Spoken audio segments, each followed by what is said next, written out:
Channel पे आज हम लोग देखेंगे भारत का भूगोल के संबंधित MCQs यानी बहुकल्पीय प्रश्नों को। तो पहला प्रश्न देखते हैं, भारत के किस राज्य में विश्व का सबसे बड़ा थोरियम का भंडार मौजूद है? आपके ऑप्शन हैं केरल, कर्नाटक, आंध्र प्रदेश। तो इसमें आपका है थोरियम का भंडार मौजूद है सबसे ज़्यादा विश्व में, वो है केरल। अगला प्रश्न है, पश्चिम बंगाल की सीमाएं कितने देशों के साथ लगी हुई हैं? 1, 2, 3 या 4? तो पश्चिम बंगाल की जो सीमाएं लगी हुई हैं वो आपके 3 देशों से लगी हुई हैं, बांग्लादेश, भूटान और चीन। कौन सा राजस्थान का मरुस्थलीय जिला नहीं है? तो कोटा, बाड़मेर, जैसलमेर और चूरू। इसमें से कोटा जो है आपका मरुस्थलीय जिला नहीं है। अगला, किस राज्य में सबरीमाला स्थित है? आंध्र प्रदेश, तमिलनाडु, कर्नाटक और केरल। तो केरल में आपका सबरीमाला स्थित है।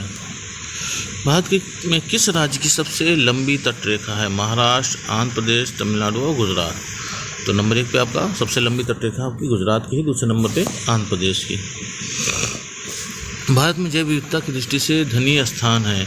पश्चिमी घाट, पूर्वी घाट, थार रेगिस्तान, बंगाल की खाड़ी। तो इसमें सबसे अधिक जहाँ जैव विविधता पाई जाती है वो है पश्चिमी घाट, उसके बाद आपका पूर्वी घाट। भारत का कौन सा राज्य 3 ओर बांग्लादेश से घिरा हुआ है?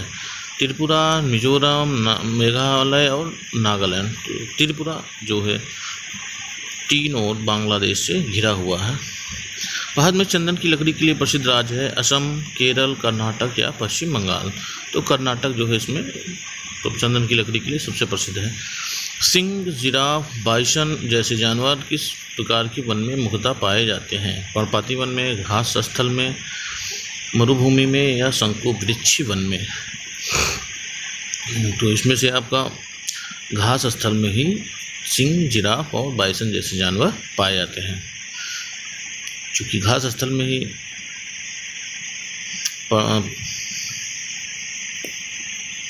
राष्ट्रीय वन अनुसंधान संस्थान कहाँ स्थित है? मसूरी, नई दिल्ली, नागपुर या देहरादून। तो देहरादून में राष्ट्रीय वन अनुसंधान संस्थान स्थित है। भूमध्य रेखा के निकट किस तरह के वन पाए जाते हैं? भूमध्य रेखा के आसपास पतझड़ी वन, शंकुधारी वन, घास स्थल या उष्णकटिबंधीय वन पाए जाते हैं। तो भूमध्य रेखा के आसपास अधिक तापमान रहता है, यहाँ उष्णकटिबंधीय वन पाए जाते हैं। पारिस्थितिक संतुलन बनाए रखने के लिए भारत में वन क्षेत्र कितने अनुपात में होना चाहिए? तो पारिस्थितिक संतुलन बनाने के लिए भारत में वन क्षेत्र कितने अनुपात में होना चाहिए? 33.3% होना चाहिए, जबकि पहाड़ों पर 25% होना चाहिए। तो वो अनुपात है, मैदानी क्षेत्रों के लिए है 33.3 और पहाड़ी क्षेत्रों के लिए 25%। मध्य प्रदेश का शिवपुरी राष्ट्रीय पार्क किस लिए महत्वपूर्ण है? तो मध्य प्रदेश का शिवपुरी राष्ट्रीय पार्क बाघ और हाथी के लिए, जंगली भैंसे के लिए, पक्षी के लिए, तेंदुआ और चीतल के लिए। तो शिवपुरी राष्ट्रीय पार्क जो है वो तेंदुआ और चीतल के लिए प्रसिद्ध है। एकमात्र अभयारण्य है जहाँ कश्मीरी महामृग पाया जाता है?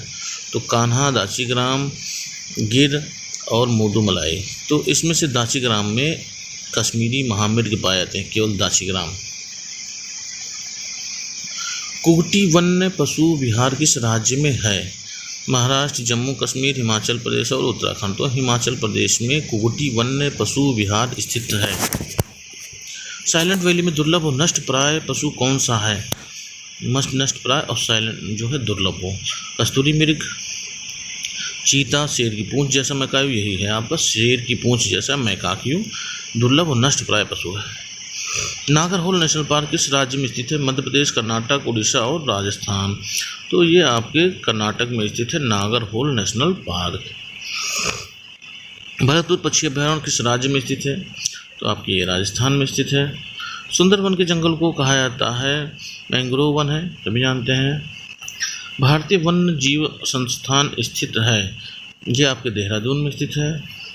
स्वच्छ जल समुदाय में लैंटिक आवास का उदाहरण है? तो लैंटिक आवास आपके तालाब और दलदल में पाए जाते हैं, लैंटिक आवास। गंगा डेल्टा के मैंग्रोव को क्या कहा जाता है? तो सुंदरवन कहा जाता है। भारत में सबसे अधिक कौन सी मिट्टी पाई जाती है? लैटराइट, काली मिट्टी, जलोढ़ मिट्टी या पंख।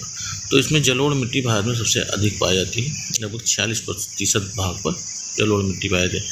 कपास उगाने के लिए कौन सी मिट्टी उपयुक्त होती है? तो ये काली मिट्टी या रेगुर मिट्टी से कहते हैं, कपास के लिए महत्वपूर्ण मिट्टी है। ऊंचे क्षेत्रों में लेटराइट मृदा की रचना होती है और लेटराइट मिट्टी अम्लीय मिट्टी होती है, ये हमने पढ़ाया है। लेटराइट मिट्टी महत्वपूर्ण रूप से कहाँ पाई जाती है? जैसा कि ऊपर दिखाया गया ऊंचे क्षेत्रों में पाई जाती है। तो जैसे मालाबार के तटीय क्षेत्रों में, क्योंकि ये पश्चिमी तट है और यहाँ पे जो है ऊंचे ऊंचे पहाड़ हैं, पहाड़ी क्षेत्र हैं, तो यहाँ पे ये लेटराइट मिट्टियाँ पाई जाती हैं। खरीफ की फसल काटी जाती है, तो खरीफ की फसल आपकी मार्च में नवंबर के प्रारंभ में काटी जाती है और बोई जाती है जून के आरंभ में। धान जून में बरसात में बोया जाता है और जुलाई के बरसात यानी जुलाई अगस्त में बोया जाता है और नवंबर में काट लिया जाता है। लंबे रेशे फसलें कौन सी होती हैं? लंबे रेशे की फसलें होती हैं, तो इसमें आपका जूट, गन्ना, अलसी, तो इसमें गन्ना नहीं है। दूसरे में कपास, मक्का और तंबाकू नहीं है इसमें। तीसरे में कपास, सन, जूट, ये तीनों हैं। सन, कपास, मक्का नहीं, तो आपका सी ऑप्शन कपास, सन, जूट। दालचीनी पेड़ के किस भाग से एकत्र की जाती है? तो ये सभी को पता है, दालचीनी पेड़ की छाल से इकट्ठा किया जाता है। सागौन बहुत ज़्यादा मात्रा में कहाँ पैदा होता है? तो सागौन का पेड़ जो टीक जिसे कहते हैं, हिमालय, पश्चिमी घाट, मध्य भारत और असम तथा मेघालय, ये तो मध्य भारत क्षेत्र में पाया जाता है, मध्य प्रदेश क्षेत्र में। मसालों का बगीचा उपनाम से प्रसिद्ध राज्य है, इसको हमने उपनाम से बताया था, केरल को मसालों का बगीचा कहते हैं। किस राज्य को भारतवर्ष का चीनी का कटोरा कहा जाता है? तो उत्तर प्रदेश में सबसे ज़्यादा चीनी होता है, इसीलिए चीनी का कटोरा कहा जाता है। और विश्व का चीनी का कटोरा किसे कहा जाता है? क्यूबा को कहा जाता है। भारत में गेहूं का सबसे बड़ा उत्पादक राज्य कौन सा? उत्तर प्रदेश में सबसे ज़्यादा गेहूं उत्पादन होता है। त्रिवेणी नहर में किस नदी से पानी आता है? तो त्रिवेणी नहर में गंडक नदी से पानी आता है। भारत में किस राज्य को भारत का चावल का कटोरा कहते हैं? तो ये सभी को पता है, केरल, कर्नाटक, आंध्र प्रदेश और तमिलनाडु। तो चावल का कटोरा, कम क्षेत्र में ज़्यादा चावल का उत्पादन तमिलनाडु में होता है, इसीलिए तमिलनाडु को चावल का कटोरा कहा जाता है। गन्ने का अधिकतम उत्पादन करने वाला प्रदेश कौन सा है? तो गन्ने का उत्पादन सबसे ज़्यादा उत्तर प्रदेश में होता है। चीनी का उत्पादन भी उत्तर प्रदेश में होता है। किस पेड़ से हम कुनैन प्राप्त करते हैं? तो ये पुराना प्रश्न है। सिनकोना नामक पेड़ की छाल से हम कुनैन प्राप्त करते हैं। भारत में ईख कितने माह में परिपक्व होता है? तो 1 साल में ईख यानी गन्ना तैयार हो जाता है। भारत का सर्वाधिक पटसन उत्पादन यानी नाल्टा जूट कौन राज्य कौन सा है? तो आंध्र प्रदेश, बिहार, तमिलनाडु, पश्चिम बंगाल। तो पश्चिम बंगाल नंबर 1 पे है, दूसरे नंबर पर आपका बिहार है। भारत में जूट का सर्वाधिक क्षेत्रफल किस राज्य में है? तो ये आपका है, क्षेत्रफल की बात होती है तो असम, पश्चिम बंगाल, बिहार और मेघालय में से पश्चिम बंगाल में सबसे अधिक क्षेत्र है। उत्पादन भी सबसे ज़्यादा पश्चिम बंगाल में होता है। अराबिका एक प्रकार का क्या है? फूल है, फूल का प्रकार है, घोड़े का प्रकार है, काफ़ी का प्रकार है। अराबिका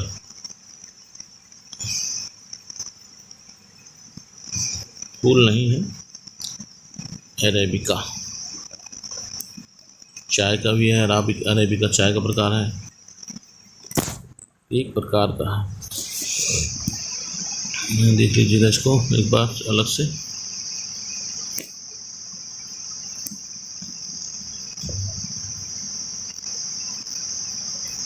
एक मिनट, ये हो गया अरेबिका। कुफरी चमत्कार किस फसल की प्रजाति का नाम है? तो कुफरी आलू जो चमत्कार है, कुफरी मिरेकल, ये आलू की प्रजाति है। काफ़ी किस क्षेत्र का पौधा है? तो काफ़ी उष्णकटिबंधीय, झाड़ीदार, शीतोष्णकटिबंधीय, उपयुक्त दोनों। उष्णकटिबंधीय झाड़ीदार, ये झाड़ी है काफ़ी।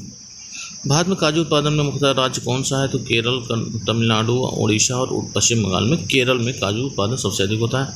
मसाला पदार्थ कौन सा है जो जड़ों से प्राप्त होता है? मसाला पदार्थ तो जड़ से मिलता है, ये है आपका जड़, इसमें से लौंग वो कली है, दालचीनी छाल है, हल्दी आपका जड़ है, हल्दी सही।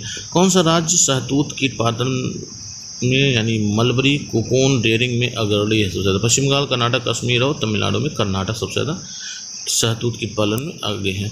इस राज्य में गेहूं का प्रचुर मात्रा में उत्पादन किया जाता है? तो आपका ये उत्तर प्रदेश है। चीनी का प्रमुख उत्पादक देश कौन सा है? देश की बात करें तो आपका भारत चीनी का प्रमुख उत्पादक देश है।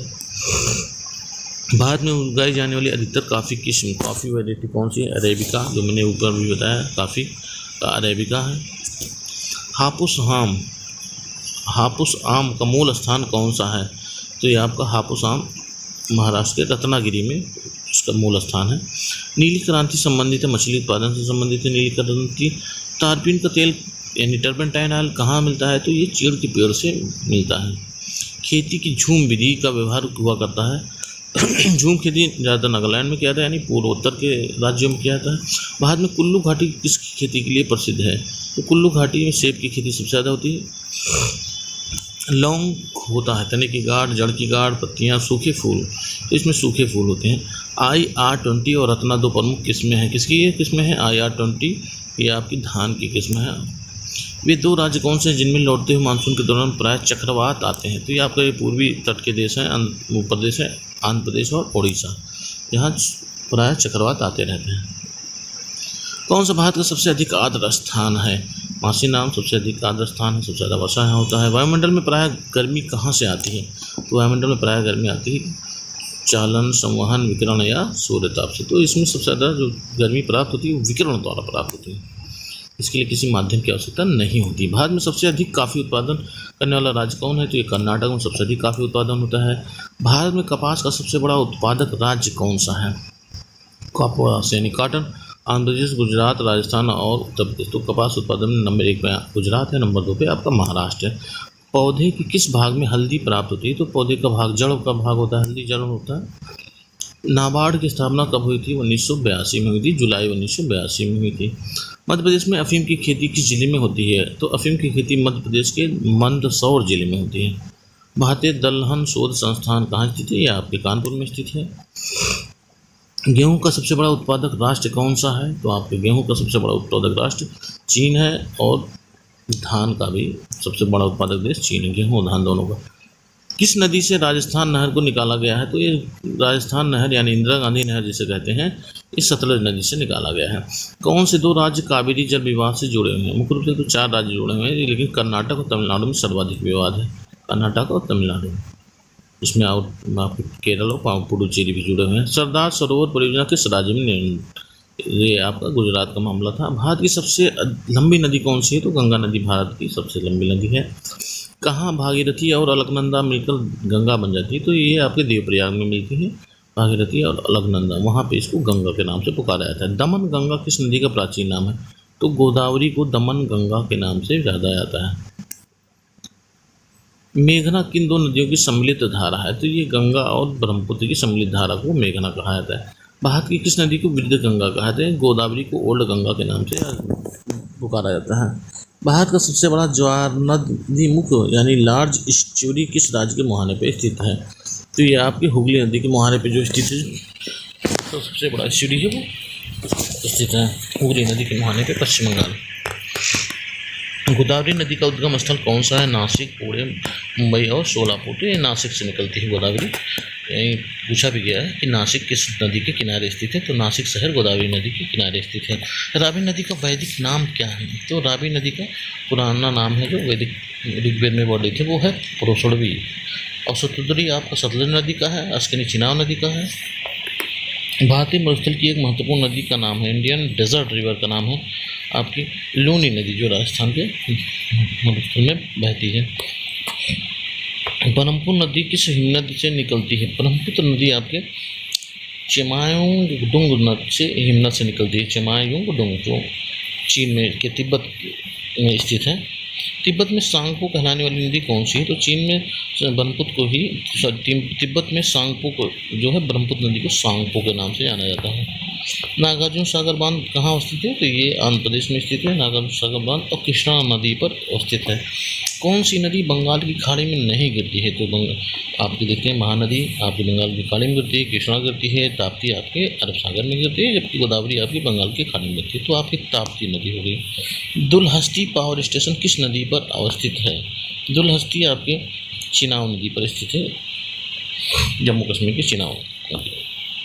किस नदी का उद्गम स्थल यानी पॉइंट ऑफ ओरिजिन भारत में नहीं है, तो इसमें से चिनाब, व्यास, रावी और सतलज नदी। तो सतलज नदी का उद्गम स्थल आपके तिब्बत में स्थित है। आज इतना ही मित्रों, फिर मिलते हैं अगले वीडियो में।